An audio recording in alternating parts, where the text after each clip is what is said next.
All right, thank you guys so much for attending our 2024 Clifton City Council Candidate Forum. Thank you to the current city members and candidates who are joining us this evening to give us an opportunity to connect with you and engage with you directly as we ask the important questions, right?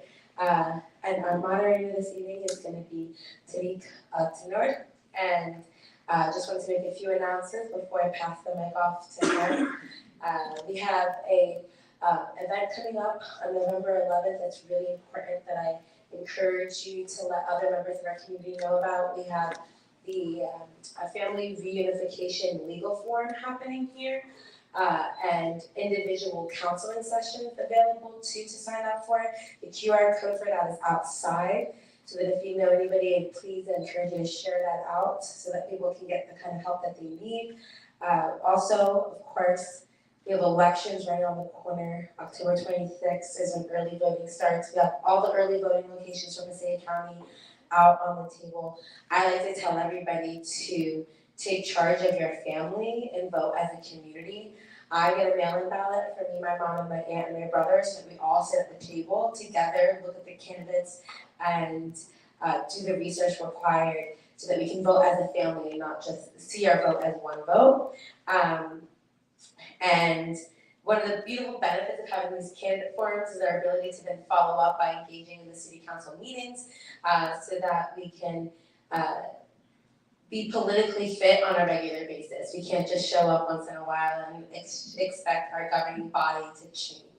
We need to be active on all levels in order for us to be politically healthy. So that's the point of these candidate forums as we continue to help them grow.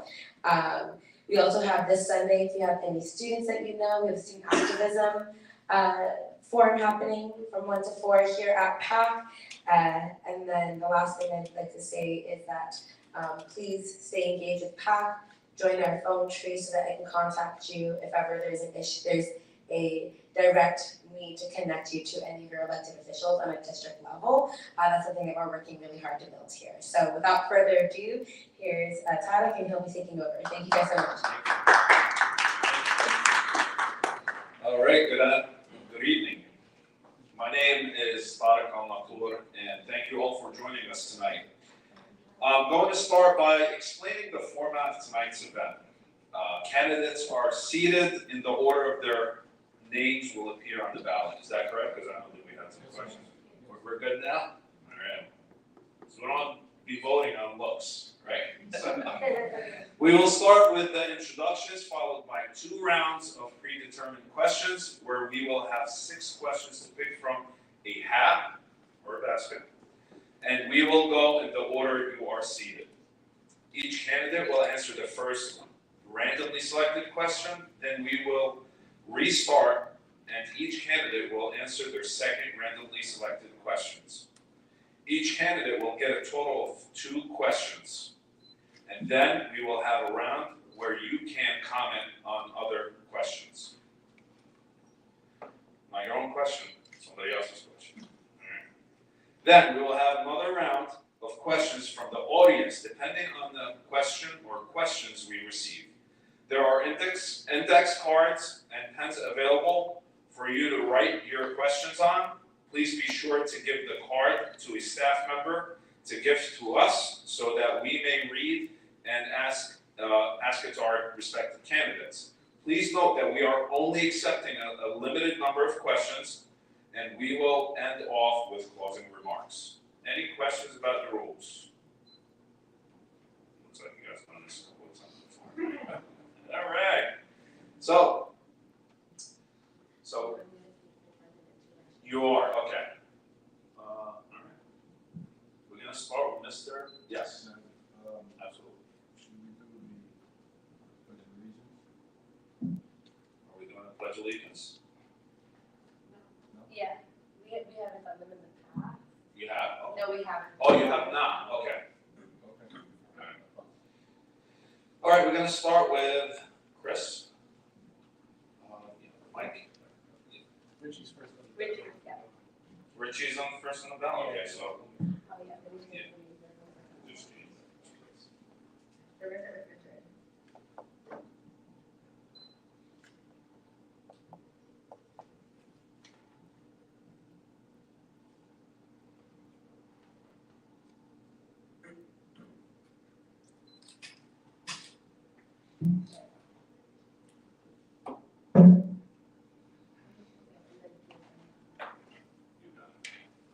All right, Richie, floor is yours, sir. Alrighty, good evening, ladies and gentlemen. My name is Richie Mejia. I'm currently 24 years old. Before I start, I do have to make a public statement because there have been other members who have tried to do legal action against me. I am speaking on behalf of myself and not on behalf of my employer or the Board of Education. So, to start again, my name is Richie Mejia. I'm 24 years old, and I've lived in Bucky Village my entire life. So I have my parents and my grandparents. I decided to run for city council very late in the game. I like to say I probably had 2 weeks before all the petitions were due. And I said to myself, to be scared. For members in the audience, that means God willing, if I were to get in, I get in. If not, that's okay. And at first I said to myself, well, how am I going to start telling people I'm running for city council if I can't even get the petitions in the first place? So I spent the next week walking door to door, and I think I probably knocked on about 200 my first day, and I wasn't able to get a single signature. From there on, I said I got to start knocking on more. I went on more and more and more, and sooner or later I was able to get all those petitions in. And from there on, I started this journey and announced that I was officially running for city council here in the city of Clifton. I'm number 1 on the ballot. My slogan is equality, transparency, and representation. And thank you very much. Thank you, Richie.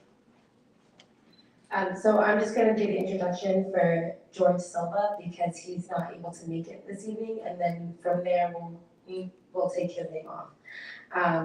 I hope this message finds you well. Unfortunately, due to the health reasons, I, George Silva, am unable to attend today's Palestinian American Community Forum as planned. I deeply regret missing this important event, and I truly wish I could be there to engage with everyone on such critical issues. As someone deeply invested in the Clifton community, both as a resident and through my candidacy for the Clifton City Council, I believe in the power of diverse voices and representation. I am committed to advocating for a more inclusive Clifton, where every community, including our vibrant Palestinian American community, has a voice in shaping our city's future. Please feel free to reach out to me directly if you would like to discuss my plans for Clifton or any concerns you may have. I would welcome the opportunity to speak with you further about how we can work together to build a stronger, more united community. Thank you for understanding, and I hope today's forum is a great success.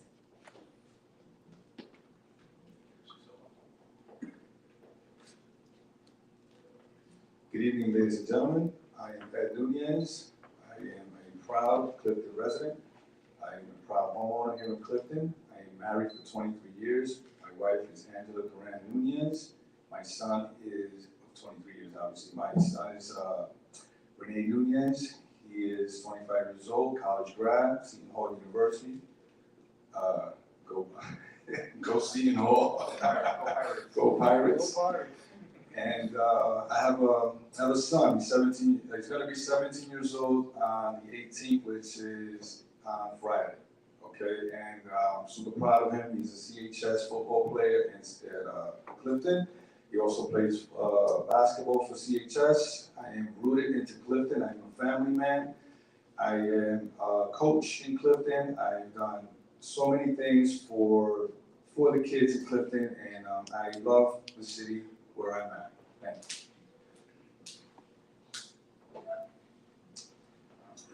you. Hi, everybody. I'm Chris D'Amato. I'm 37 years old. I'm an actor, writer, podcaster. I have 15 years of experience in media and communication.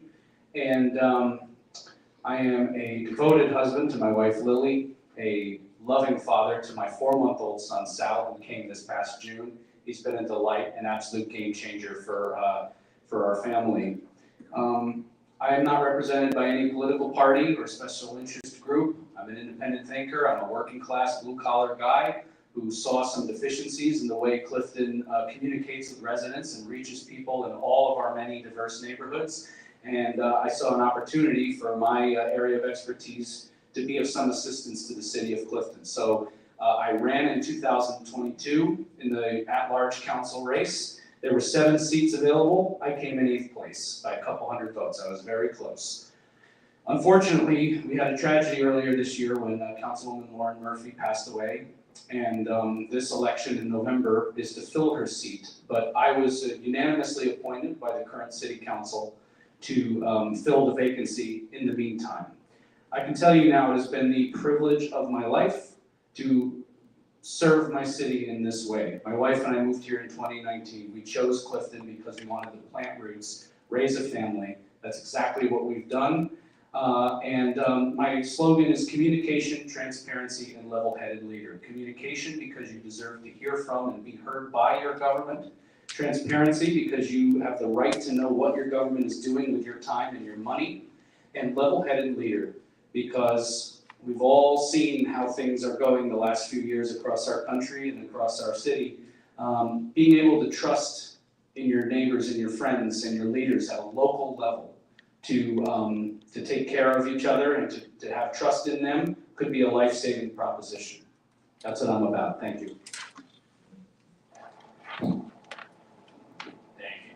All right, thank you very much. We're going to start with the first round of questions. Actually, we're going to start with Mr. Diamano.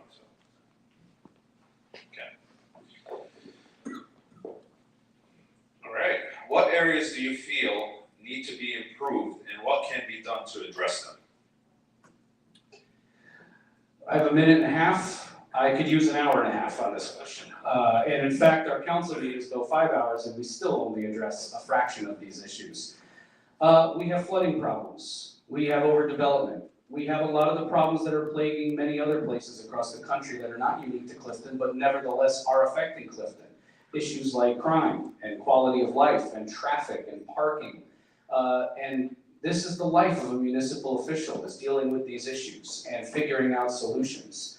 For flooding, we have to get serious and we have to make sure we're getting our fair share of grants, federal money, state money. We need to make sure that we have advocates on this council who are going to be going through the proper avenues and building respectful working relationships with people at the state and county level to make sure that we're solving these problems. And my expertise in communication and the fact that I was able to write and create the communication manager role that we just hired, finally, is going to help, because until we're able to adequately staff our police department, which is a top priority, we need to be able to communicate to residents what's happening in your neighborhood. And we need to reach people who are multilingual and come from different backgrounds. We need to stop treating people who don't speak English like an inconvenience. Thank you. Okay, Mr. Nunez. Last year, the IRHA definition of anti-Semitism was brought up in the city council and was shut down. This definition would directly attack our freedom of speech. If IRHA comes up again, what stance would you take?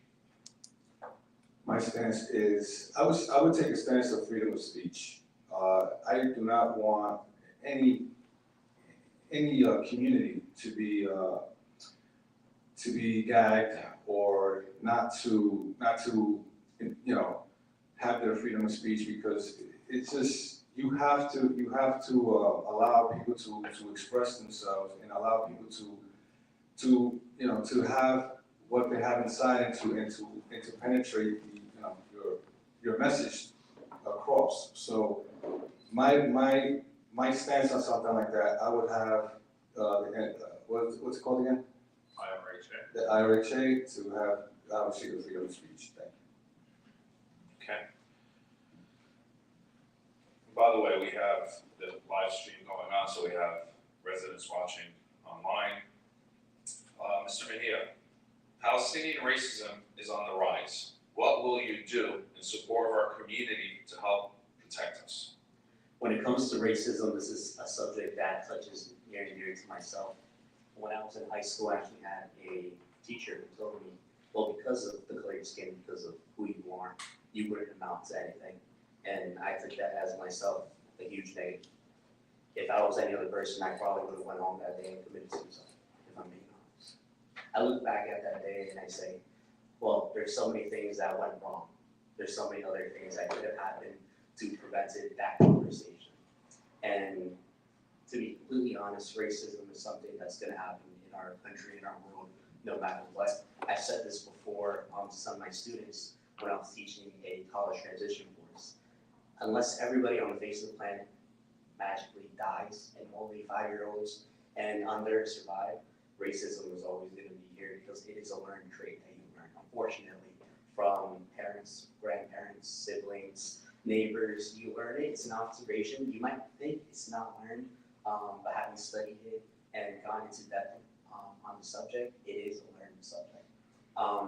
When it comes to racism, particularly to the Palestinian community, one thing I would like to say is it should be unacceptable in our city. It should be unacceptable, period. You don't want to be held to an account saying, well, hey, this person isn't doing the right thing. Let's hold them accountable and let's see what we can do to try to maybe even find the person for saying something like that towards the community. Thank you. Actually, we're gonna start with you again on round 2. So we're starting round 2. All right. Often, there's a stigma that representatives only show up to community events when there is an election. In which ways would you prioritize your duties to fairly represent your dedication to the Clifton City residents? Excellent question. I currently, as I mentioned before, I do serve on the Clifton Board of Education, and one thing I prioritize in myself is time management. I was a Division II NCAA athlete, and I was highly involved. I had a full-time job. I was a graduate assistant as well, and I went to school during that time. And one thing I prioritized for myself was making sure I showed up to events at that time. And as soon as I graduated and got home to education, I said to myself, well, I'm one of the only working professionals here who isn't actually retired, doesn't actually, work from home or make their own schedule. And I said to myself, it's going to be extremely tough to go to events that are in the morning, 10 o'clock in the morning, 11 o'clock in the morning. And I make sure to communicate this with staff. Anytime an administration reaches out to me saying, well, hey, Richie, can you show up to this event? Or commissioners, can you please show up to this event? I politely reply. Unfortunately, from this time, from 8 a.m. up until 4 p.m., and then again from 6 to 9 when I teach, I unfortunately can't attend, but I will make sure to support in any which way I can. When it comes to showing up in part of the city, something I like to say is when I went around knocking on doors, asking people if they could sign my petition, one thing they were strongly saying was, well, our mayor, Jimmy Insolvi, and I had to break it to them that he is no longer the mayor here, and the mayor has been Brandon Bowsey for the past 2 years. So it's important to show up so the community actually knows who you are and what your name is and what you're about. Thank you. All right, next question, Mr. Nunez. What characteristics do you feel are important to be a representative on the Clifton City Council? First of all, the characteristics have to be someone honest, someone transparent, someone that cares, someone that listens, and someone that really have a love for the city. And that person is me. I am one of those people, like my colleagues over here. That's the reason why we're here. I know everybody loves the city. I know everybody loves where we're at. We just want to make it better. We want to. I have my kids here. I raise my kids here. I have my wife here, my family here, even my little dog here. Okay, so that is the characteristics that you want of someone that's going to lead. Thank you. Thank you. All right. Mr. D'Amato, taxes in Clifton are rising. Families are moving to other municipalities. And how will you work to better our services without increasing taxes? So I'm very sensitive as a homeowner to the taxes and as somebody who makes just about enough money to comfortably live, but that level of comfort seems to dwindle year by year in Clifton, and I think a lot of people are feeling the squeeze. At the same time, sitting on the dais for 8 months, nobody wants you to cut the thing that they like, right? So you have everybody screaming at you, don't raise our taxes, don't raise our taxes. But don't cut recreation. But don't cut DPW. But don't cut police. So something has to give. There's two good answers to this. One is that you need what's called priority-based budgeting, which is when budget season comes around, you're taking a look at the big picture and you're designing you sort of do what they do in the medical field, which is triage. What's most important this year that we need to get done? This is gonna be the year of fire trucks. This is gonna be the year of parks. And then you focus your resources there and you maintain everything else at the best ability that you can. The other thing is finding alternate sources of revenue. You can't just keep going to the taxpayers time and time again. I've proposed the idea of making Clifton a film-ready municipality, which would bring in money from film permits, and grants is another way that we can raise revenues, but we need to start bringing in money and focusing on programs that can finance our budgetary priorities without always going to the pocket of the taxpayer. That's how you do that. All right, thank you, Mr. D'Amato. All right, so we're done with our 6 questions. And I just want to remind everyone in the audience, if you have any questions, please submit your index card. Halima has an index card, it's not for everybody. If you don't have it already, she'll pass it out. We welcome all questions. We did receive some. But before we go ahead and ask those questions, we have a reflection round. So each candidate has 90 seconds. We're going to start with you, Mr. D'Amato. Thank you. I want to touch on the characteristics that are important because I've had a firsthand learning experience for the past 8 months. And I agree with every single thing that Mr. Nunez said. You need honesty, you need integrity, you need to care about your city. I mean, we wouldn't be up here if we didn't care on some level. But I'm going to also add that you need a fierce tenacity. You need to be able to follow up. That is very important because with so many things going on in a city this large, and one city manager in a city manager form of government, a city manager who, by the way, is begging the council for assistance, and someone to work underneath him. We have so many things going on that you need to be organized and follow up and not be afraid to politely and respectfully pester the right people. Send out more emails, make more phone calls, take a little drive to the county building and knock on doors and say to people, hey, what's going on with this? Hey, we're still dealing with the Third River flooding. Hey, the area near School 17 is a bathtub when it rains. Like, you know, you need to constantly be reminding people of what's going on, and that tenacity and that follow-up. Follow-up is so important. Sometimes that building, City Hall, it feels like you're screaming into an abyss and you're casting a fishing rod into it, and what you were hoping to get gets snagged on something else, and you're just like, what happened to the other thing I was working on? It can get overwhelming if you're not organized and tenacious and don't have a system to follow up. Thank you, Mr. Nunez. The topic of raising taxes. Okay, that's a touchy subject for all of us, especially in 2024 going on 2025. I just got my bill. I'm sure you all did as well. Okay, so I feel that we can tap into a source of revenue. There's 2 sources of revenue that I would like to present tonight. I did present it in the last forum, the revamp of Main Avenue. I think that is a gem that needs to be tapped. If we do a revamp of Main Avenue, we can make this a restaurant row. It's going to employ many people. It's going to attract other towns to come to our town, so they can actually have leisure. The other one that I thought about is like a storefront for Clifton City Hall. I'm thinking something like a garbage can or like a recycling can, that just one product that we can just sell as a town. Let's say I'm just looking at that garbage can in the corner there, and let's say we have Mr. D'Amato's maroon shirts, right? And we make the garbage can maroon, and we say Clifton right on the thing, and we say this is from 123 Kane Road, and we charge exactly what Lowe's is charging or Home Depot is charging, and let's say we make $20 on a can. How many houses we have in this town here, right? Probably about 40,000, just top of my head. And if we do that, you do that times the $20, I mean, you have yourself $400,000 just on one product. So I think that, I'm just thinking outside the box here, guys. Revenue is key to lower the taxes. If we don't do this, we're not gonna lower our taxes. Thank you. Thank you very much. I'd like to touch base on the question Ms. Nunez was brought upon, what makes the right candidate qualified? I like to say one of the characteristics you want is someone who actually has actual knowledge of what city government works like. Someone who has actual knowledge on how the government works like in general. I think it's important because many times you have people who get hired for positions and you quickly realize, well, this person has no idea what they're doing and they're actually dropping us more down into the hole we're already in. And most of the times you don't want to see that.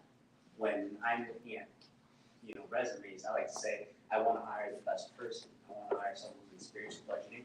I want to hire someone who has that tenacious look and says, well, these are things that are going to be cut, these are things that are going to be kept, but at the same time knows what a budget looks like.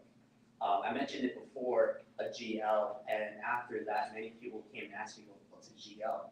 And I told them, that's a general ledger, that's your budget that you get when you are looking at budgets. And it's actually, sad that some people don't know that and you're running for this type of position. I like to say it's sad because you should be able to know what a GL is and which sort of GL you want to cut. The other thing is going to be the ability to reflect and listen. Many times great ideas are brought up, but many people don't want to listen to them at all. And finally, the ability to be innovative. You want to hear new ideas. You want to hear ideas that can actually last and don't just get cut off each and every day. Thank you very much. We're going to start with you, Mr. Mayor. We're going to go into round 2 of questions from the audience. Okay. What would you do as a councilman to deal with loud music and noise at night in some sections of the city? Well, that's why we have a city ordinance that addresses this. The first part is going to be tackling where it's coming from. Most of the time people say on social media, well, this has been going on for the past 5 days. We haven't had someone to check down on it. I'd probably like to implement something where people are able to talk to one another and have a community liaison come down and say, well, if you're having a problem with your neighbor having loud music, can we actually mediate this instead of escalating into the next decision, which is usually, well, let's press charges, let's give them a ticket. I like to say that you can always come to a correspondence with them. The next thing is going to be, it's also where you are at in Clifton. Where I'm at, it's very active up until 1 a.m. And I'm walking around at 12 a.m. and there's people still outside listening to music, as opposed to if I live in Hollywood, it's quiet by 7:30 or 8 p.m. It all depends on where you live and which quality of life you're a little bit used to. When it comes down to seeing how that affects everybody, I would try to take a poll, see, okay, in Hollywood, this is happening around 9:30 a.m. and people are usually in bed by 8:30 here in Hollywood in Athenia. This is happening around 10 p.m. and it's usually a little bit quiet. But then in Bonnie Village, like I said, up until 12 a.m., 11 p.m., there's music playing, there's people outside, there's people having fun, people riding their bikes. So it all depends on where you live, honestly. Okay, thank you. Mr. Nunez, if elected, how would you help resolve the police shortage in Clifton? I'll go back with the revenue. The only way we're gonna afford an extra 14 police officers that we need, and I believe we really needed 25, if I'm not mistaken. I think 14 was the budget. The only way we're gonna do this is by adding revenue to the city. How are we gonna do that? I just gave us an example of how we can do that. And we can obviously get grants and things like that, or it's budgeted, but it's not competitive. These guys are gonna go and they're gonna go somewhere else, and it's just not competitive. I did the math the other day, and these guys are making actually like about less than 40 grand a year. We're talking about $38,000 a year, and you have a mortgage, let's say, like me. I said this in the last forum. I was a guy that actually was going to become a police officer, and I declined because they were trying to pay me $26,000. I can't afford a $26,000 salary with a mortgage and a young family at the time. So that is the problem that we have. If we make it competitive, we generate more revenue in the city. Otherwise, it's just not gonna work. These guys are gonna go elsewhere. They cannot live off of $38,000 in this market. That's the bottom line. Thank you. Thank you. All right, next question, Mr. D'Amato. What would you do to protect minorities in schools? Schools of right, of freedom of speech, and freedom to express as far as head covers and clothing. So I can't speak to schools. In Clifton, the city council and the board of ed are two completely distinct bodies with their own distinct rules and their own distinct budgets, and so I can't really speak to that. What I can say is two things. One, when I was put on the council, and you know, it's not theoretical for me, I've been doing this for the past 8 months. The only committee that I volunteered for, that I said, please put me on this committee, was the Civil Rights Committee. It meant that much to me that that committee was cared for. It's a new committee, it needed some guidance, it needed to get out there. They're building a pretty nice social media presence. You should go follow them on Facebook. They're putting out videos about all the different cultural holidays and people who are in our city. So I support, and I think the Civil Rights Committee has a huge role to play in Clifton going forward. That is a committee of the future. The other thing is any politician who doesn't have a pocket constitution is what we in the Italian community call a fugazi. Okay? It's very important. I believe in protecting people's rights, and rights mean that rights are not something given to you by the city of Clifton. They're something that you are born with innately, that you have as a human being, and it's our job to protect that and protect your dignity, and that's something I believe. Thank you. Thank you. All right, so that wraps up the third round. We're gonna move into the fourth, and we're gonna start with you, Mr. D'Amato. Okay. Rent and leases are increasing, and working families are increasing. How do you propose to ensure moderate, low-income housing for Clifton families who otherwise would just leave the city? Great question, and I've actually spent several hours this week on some very sad phone calls with particularly disabled seniors who are looking for affordable housing. And the spots in Clifton, if you can even get them on the phone, have a 7-year waiting list. We can't leave our senior citizens and our disabled and our people who are living under the poverty line. And by the way, the largest group of people in Clifton, the largest demographic living in poverty, are senior citizens, people over 70, and that's a sad state of affairs. The answer is there are programs, there are mechanisms provided by the state, provided federally, that have requirements for municipalities to see that there are affordable housing opportunities for residents. We certainly don't have any problem granting these developers all of these spaces to build and build and build and put apartments. We see it all over Clifton, apartments and condos, tear down trees, tear down parks, put up apartments, put up condos.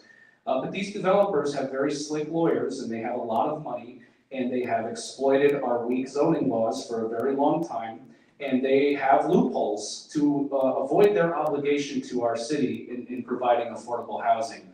I stand firmly against any developer who is not living up to their obligation, and I won't sign any developer's agreement that doesn't include some affordable housing at a bare minimum, and not just what they're legally required, but they should step up for our city. Those deals can be negotiated.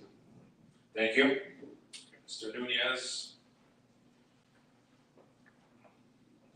There has been a lot of development, and our open spaces are few and far in between. Can you pledge to fight against further development and to preserve our green spaces? Absolutely. As a coach in this town and as an advocate for the kids, I pledge for open spaces. This is what we want. You know, I pledge for parks. I pledge for without parks, where are the kids going to play? Where are the kids going to congregate? Where are the kids going to get dirty and actually be a kid? My son is at the park every single day, so without that, I'll have to have him in my house playing video games. I don't want that. All right, so yes, I pledge for parks and I pledge for open spaces. Thank you. Thank you. All right, Mr. Mejia. At a previous forum, two of the candidates made remark criticizing our current sitting council members. If elected, how will you work in respect with other council members? One of the best parts about being an American is that you have the right to critique your elected officials. In other countries, it is extremely frowned upon. And for example, in Mexico, there are politicians who open up their mouth and say, well, this is wrong, this shouldn't be happening. And the next day they're hung by a bridge. The best part about being American is that you actually have the opportunity to say, excuse me, Councilman Mejia, I don't believe that this is the right way we should be going. Are there other opportunities, other resources we can actually do to improve the way our city is? And I like to say we could do a SWOT analysis on that. But to answer the question more specifically, at the end of the day, it's going to be the ability to work together and to reflect and say, hey, I'm listening to what you're saying, I respect what you're saying, but my opinion is a little different. I'm gonna come to you and say, these are what works here, this is what you think works, and this is the compromise we can do. Sometimes people aren't willing to do that, and when you're not willing to do that, that is when you have to look in the mirror and say, am I really actually benefiting the city, or am I just benefiting my own self-agenda? And to be quite frank, the city council looks at that. When there are times when you guys are bickering and fighting, calling each other names, wanting to switch seats, it shows that, hey, our city council isn't up to par. Other city council members in other cities actually fight each other. And that's something you don't want. If it were to go viral, people would be laughing at us each and every day. Thank you, Mr. Mayor. Agreeing to disagree is a very powerful thing. All right, so we have one more question, but this was addressed to all candidates. So we're going to start with you since we're going in that direction. We're going to have 90 seconds, all right? So all three candidates, would you support having an assistant to the city manager and why? I would support it, mostly because when you are working by yourself as an administrator, managing all these different budgets, there's gonna be times where you need that extra help. And it doesn't even have to be an assistant city manager. It could be an intern who is doing their MBA, their MBA, and needs to complete their exponential experience in order to actually get their resume and in order to actually graduate. Some graduate schools, they don't let you graduate unless you have a professional city internship. So it will go on to help, and most of the time that's free. It's completely free to us. Why wouldn't I take a intern from the Phelps Institute down in Manhattan or someone from the JFK Institute over at Harvard? I'd take that over a salary any day. But to answer the question, yes, I would support it. Thank you. Mr. Nunez? Because I come from the auto industry, and there's managers, there's assistant managers, there's GSMs, there's all types of management in just a 40 personnel auto dealership. Imagine in 96,000 residents. Of course you need an assistant for the city manager. Without it, he's just gonna go nuts. That's just the bottom line. He needs assistance, and honestly, he also needs assistance with the council. Council members also, we have to help him instead of criticize. There are gonna be times that, like the gentleman over here said, we are gonna agree to disagree, even with the city manager. But we're not there to bash him. We're not there. Let's help the gentleman out, and let's try to gel with him. Let's try to make this thing work. But yes, I agree that he needs an assistant manager. Thank you. Mr. D'Amato, do you support having an assistant for the city? Or is that a fugazi also? No, so the city manager does actually have an assistant, but not an assistant city manager. So I just want to make sure that that distinction is clear. There is somebody who helps him with administrative things around the office. But as far as a deputy city manager, look, as a matter of general principle, it would have to make sense budgetarily. Where we are right now in Mr. Villano's contract, I imagine he has more days as Clifton City Manager behind him than ahead of him. So we do have to think ahead to the idea of succession. So insofar as we have a city manager form of government, at this point, providing Mr. Villano a deputy city manager and assistant city manager is probably something we need to talk about during the next budget season. And I'd be committed to having that conversation, and I'm certainly open to it. Big picture wise though, I'm not certain that the city manager form of government is the best service to the residents of Clifton anymore. It was started a long time ago, and I think that we at the very least should think about another big picture idea, which is to commission a charter study to analyze alternative forms of government and put forth a proposal to the council for something different. Because, listen, I'm a big guy, I know something about outgrowing the suit. Clifton feels sometimes like we've outgrown our suit and maybe should explore something different. Thank you, Mr. Diamato. This is something that you actually brought up. How do you plan to utilize and support the advisory committee on civil rights? What do you feel the main purpose of having the ACCR? So I already touched on this a little bit because I volunteered for that committee, and that committee is, look, Clifton is only getting more diverse, it's not getting less diverse. And with that diversity, there's a lot of beauty, there's terrific food, there's a wide array of cultures and businesses and religions, and that is a good thing. What that also presents, however, are challenges, because ideas clash, cultures clash, things get tense.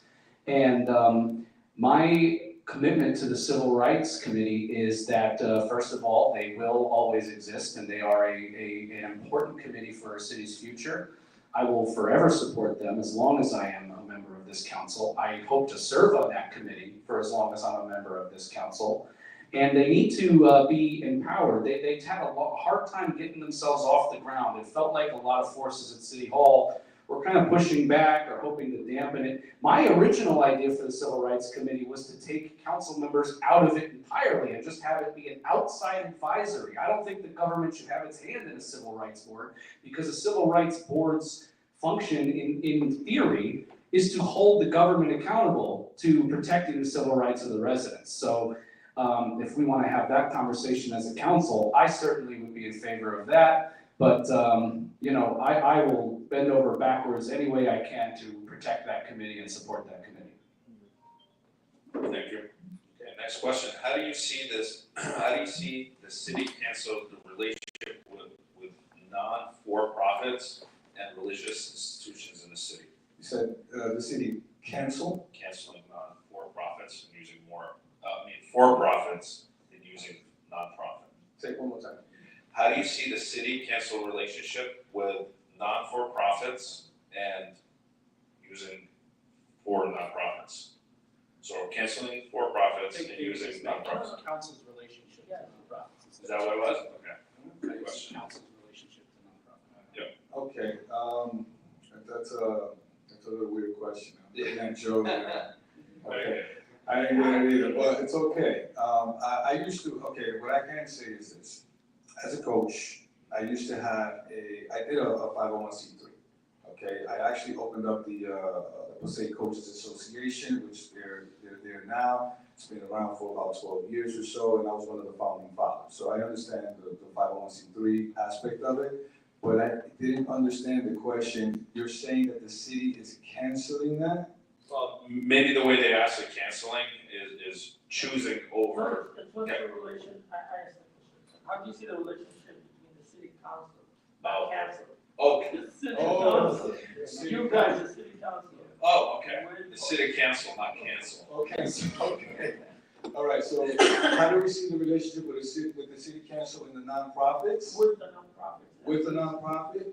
I mean, nonprofit, it have to exist. I mean, we're talking about Boy Scouts, we're talking about Girl Scouts, we're talking about football, we're talking about basketball. You need nonprofit in order for these facilities to work. So yes, I feel that the council have to get involved and say yes to these facilities, right? That's your question? Okay, thank you very much. Thank you. Mr. Mejia, if you look at streets such as Lakeview, some would tell you it needs more lights and security. What would you do to ensure the safety of residents on the roads that are minimally lit? One thing I would try to do is actually talk to our other city council members as well as our city manager, and see if we can initiate something with our grant manager, seeing if we can apply to more community block grants that would actually bring these streetlights into effect.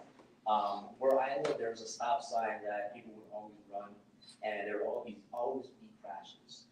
It wasn't until I reached out to the mayor at the time, Mary Zaldi, as well as other council members, and told them, well, hey, we haven't had a stop sign in over 6 months already. Is it possible that we can actually get one, maybe one that includes the LED lights as well? And, that was almost 3 or 4 years ago already. Technology has changed in Rutherford and Wallington. They have stoplights that are even better than those that are powered by solar power, LED, as well as other traffic lights as well that are all solar powered. And I like to say, if we can bring those sort of ideas here to Lakeview as well as this general area, it'd be great. Especially because the way crime has gone up in this area, a lot of times it's dark. People see an opportunity. Hey, I see that someone left their dog outside. It's dark. I don't see any cameras. Let me just take the dog. No one's ever gonna find that dog ever again, honestly. But if there were lights involved, maybe cameras added as well, this could probably prevent a lot of crime happening around this area. Thank you. Thank you. You can keep the mic. Last question is gonna be for all three. You have 90 seconds. What is your position on cannabis in Clifton? I don't smoke. I hate smell, honestly. I grew up where I grew up, there's a lot of people around my age who'd be smoking outside, and I hated it. I was a student athlete, so we get tested almost daily. So this is something that has been more so grown on. I see no relevant point of me smoking. I see the relevance in terms of raising taxes and all this, bringing in more revenue, but at the same time, there's other cities around us that are already serving that same purpose. Why would we open up the same things here when it's highly disregarded in the city of Clifton? I like to say maybe 75% of the population here in Clifton just doesn't agree with it at all. But it is a great source of revenue if we would like to implement it. There could be different types of policies that could be implemented at first to make sure that it doesn't get out of hand. I don't support it, but if it does end up making its way through into Clifton, the best case scenario is to make sure there are policies in place to prohibit it from getting out of hand. Thank you. Mr. Nunez? As a father of two, I've never smoked in my life, not even a cigarette. Okay, so in the last forum, I think it was 2 forums ago, I did speak about it. And I looked at it as a source of revenue for the taxpayers. That's how I'm looking at it. I look at it as a business. The gentleman that was Mr. Silva, not to talk about him like he's not here, but he did mention to me, like you just said, Mr. Mejia, that I don't want it in my town, but I do go to other towns to go get the product or to go and be serviced, right? So then I think to myself, like, what am I saying wrong here? Am I being I don't know. Am I being wrong that I'm just looking at it as a revenue source of income for the city? I mean, we're looking at 2% that's coming back to the city, and it's it's subsidized by the government. It's not like it's something that we're just opening up like a smoke shop. This is like a professional thing. So I'm mixed on it. I am 50-50 on it. But I do want to say that it is a source of income for the city, and it will subsidize the taxes just a bit, because maybe we can use this type of revenue for other things, like we could talk about open parks or even police officers. So I mean, we need source of revenue, and this is one. But I I'm open to other sources of revenue. So with this topic over here, I'm gonna leave it dead because people wanted it dead at that time. But I am gonna say it is a source of revenue. Thank you.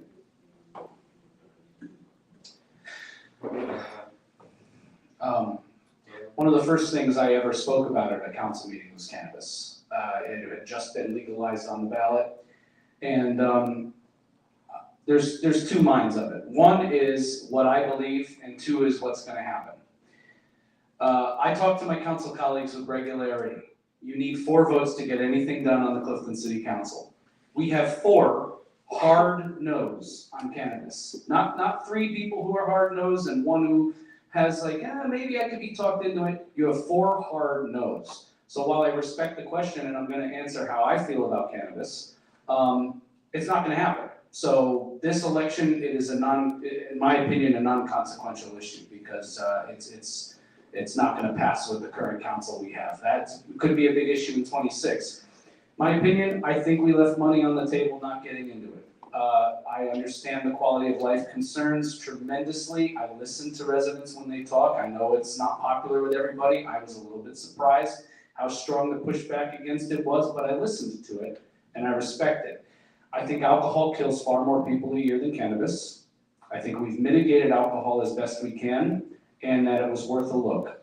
I also believe the market has been saturated at this point. You can drive 10 minutes in any compass direction and get cannabis in any of the surrounding towns. So in a way, we kind of missed the boat. So as a revenue generator, would it help bring in a few extra bucks? Yep. Would it be worth the risks? At this point, we'd have to have that conversation. Thank you, Mr. Diamato. All right, one more question. Do you have a plan to reduce plastic waste? Yeah, so plastic waste. Thank you for bringing up a question that has not been asked at one of these forums. Count on us.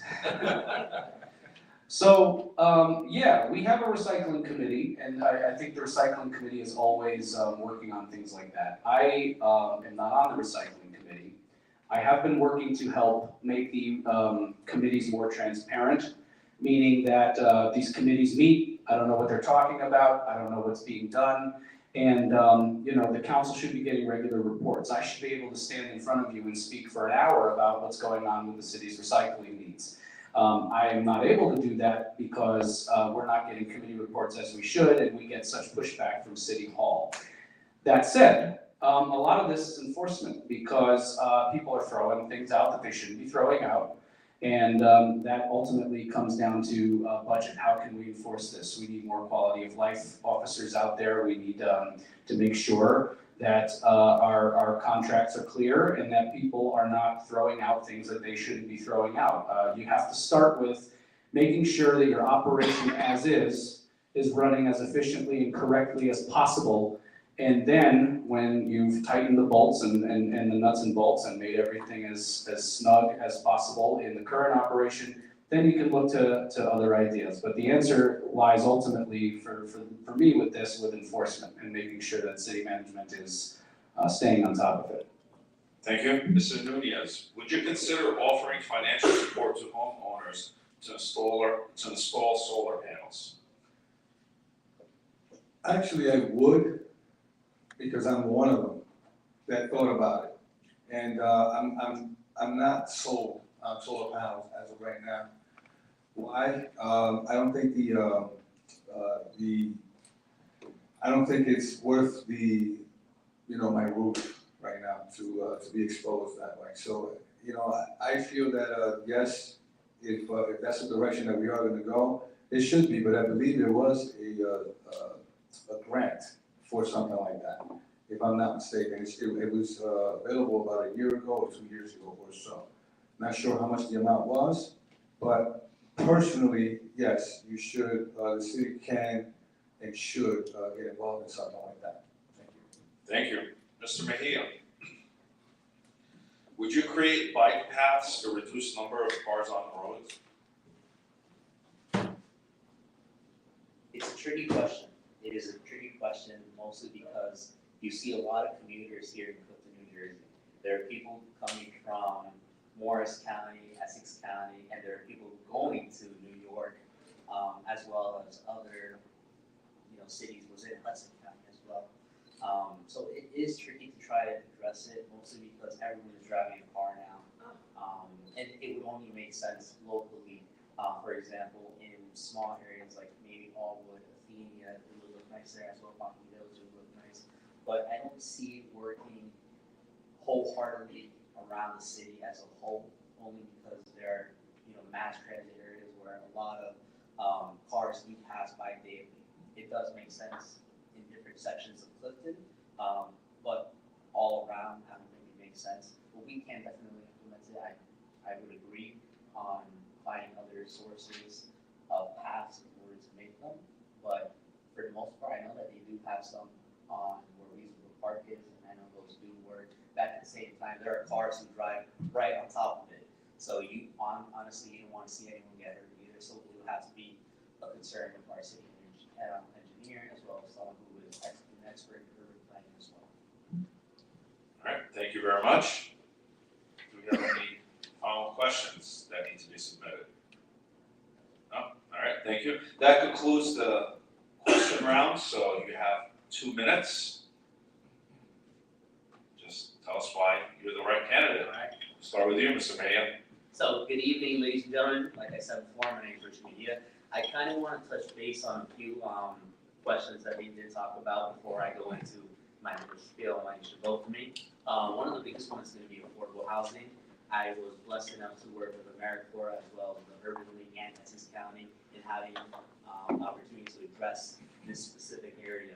And I'd like to say I'm probably the only one with the real experience on how to address it. Most of the time you hear people say, well, I want affordable housing, and the thing that pops into your head is apartments.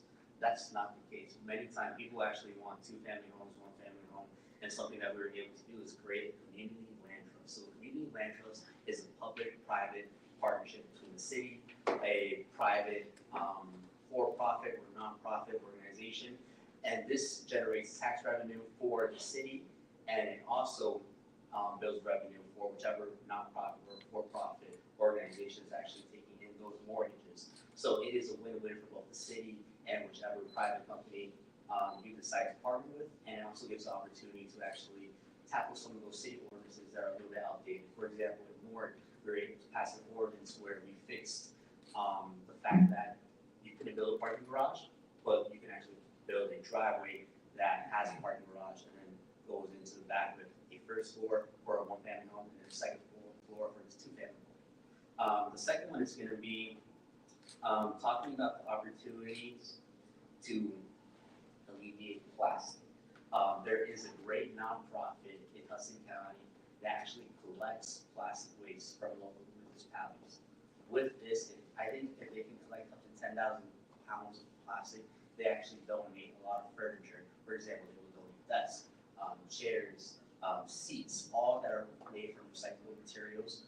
So they would donate to you free of charge, as long as we're able to collect that amount of plastic. Thank you. Thank you. Yes?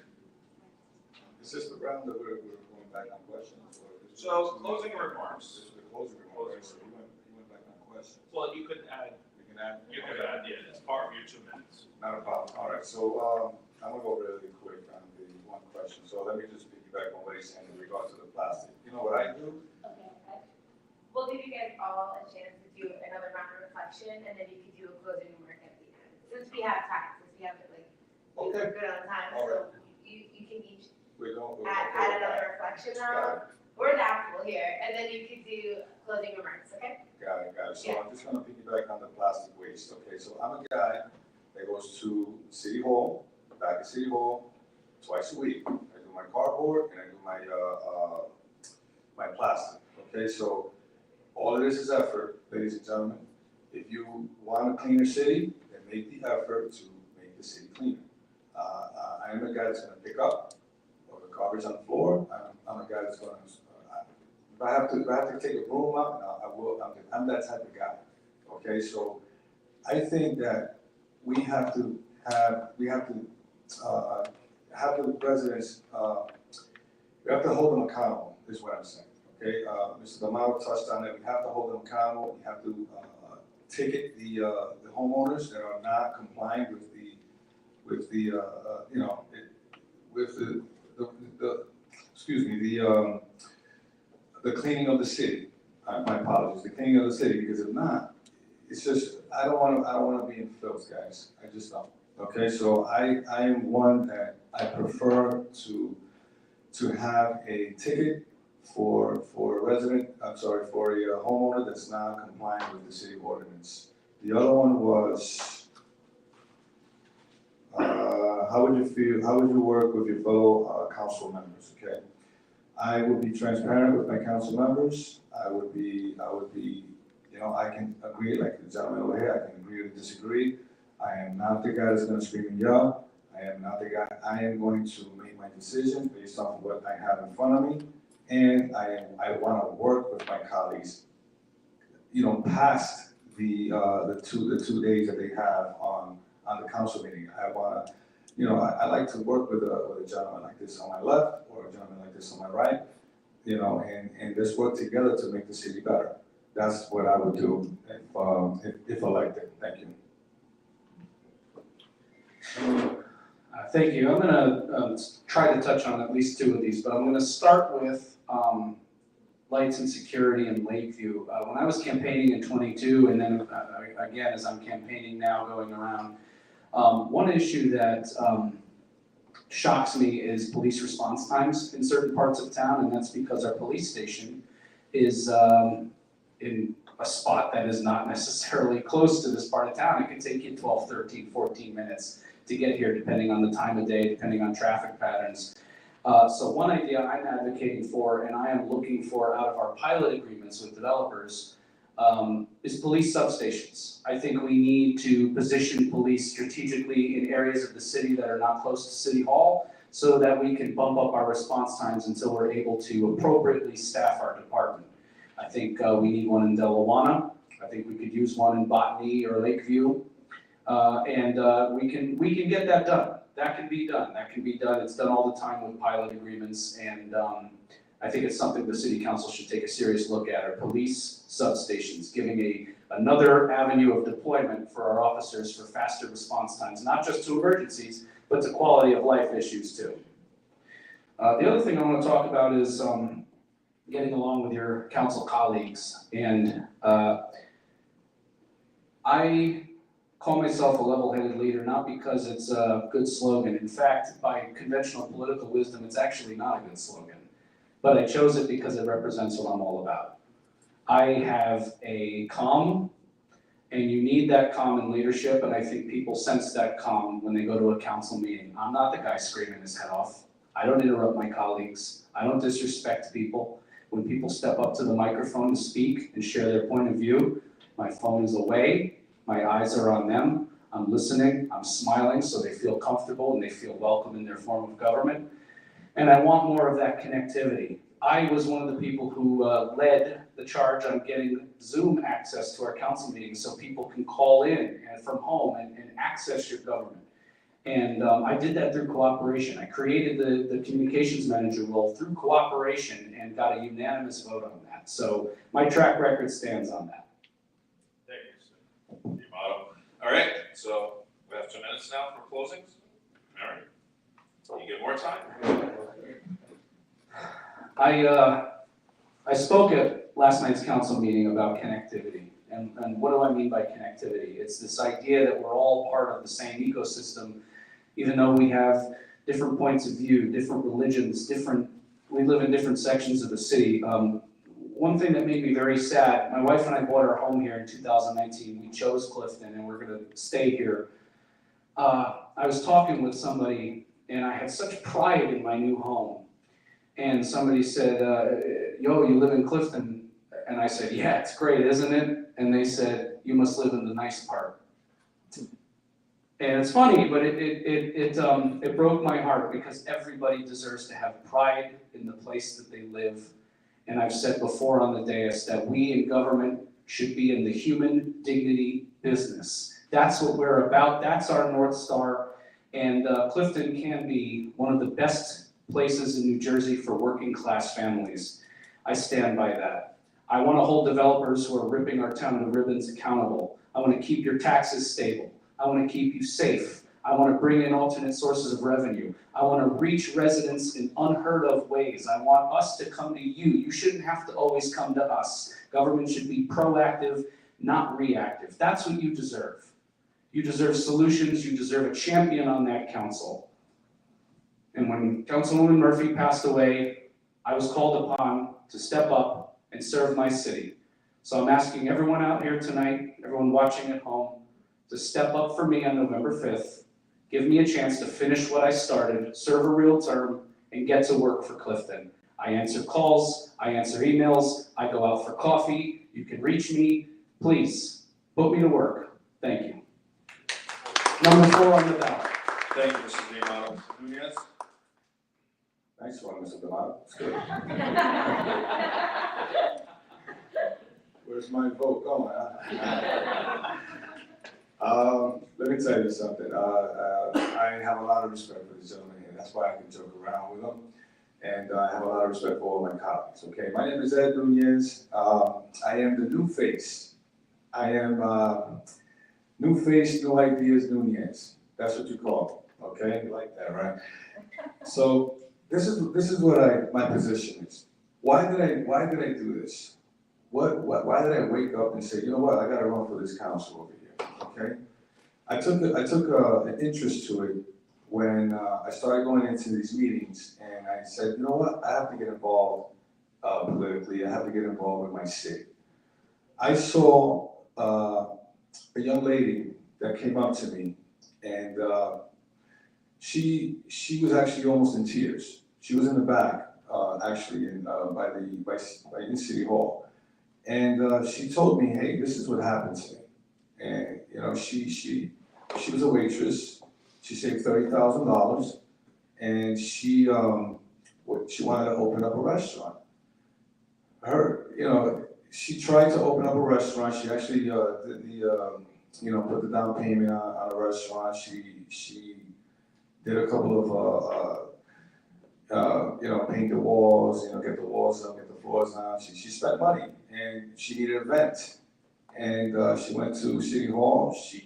They told her, no problem, someone's gonna go out.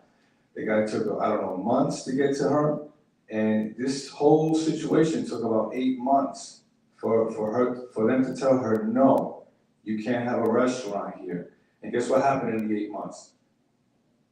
She lost all her money. And she was a waitress. She was crushed. Who's gonna pay her back? Who's gonna pay her back her time? That is the reason why I'm running. I am running because there's voices out there that are not being heard. And this is on a daily basis. I want to represent you, the entrepreneur, the homeowner, I want to represent that's my time? I'm sorry. Vote for Ed Nunez, number 3 on the ballot. Thank you. Thank you, Mr. Nunez. Mr. Mejia? Good evening, ladies and gentlemen. My name is Rich Mejia. I'm 24 years old, and I've been running for the past 100 days to be your next city councilman here in the city of Clifton. Having grown up in Bonnie Village my entire life, I've seen the change in trajectory of where our city has gone, where it could be, and where it should have been.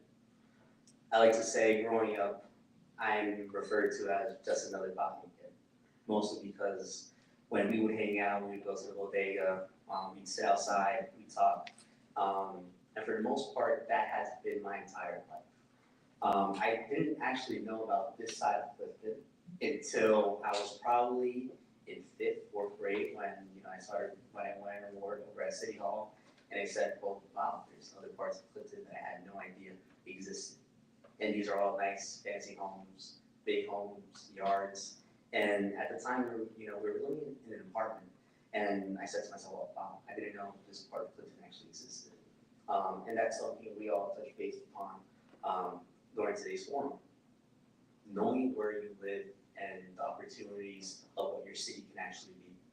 I have a vision that Clifton one day is going to be at the center of New Jersey, and people are going to come and look for homes because we have great schools, we have great opportunities, great opportunities to actually excel. And I like to say that because many times you go to different places and you just don't feel welcome at all. I remember when I was playing lacrosse and I went down to Chicago, except this is a completely different scenario from where I'm originally from. You want to be in a setting where you actually feel comfortable. You want to be able to go to your city hall, ask questions, and know that your questions can actually be answered in a reasonable amount of time. And that is why my slogan is equality, transparency, and representation. You want representation from your city councilman, you want transparency from the city council, and you want equality from each and every resident. I'm number 1 on the ballot, Richard Aguirre. Thank you. Thank you very much. That wraps up today's debate. Thank you so much for everyone attending, and thank you to all the candidates.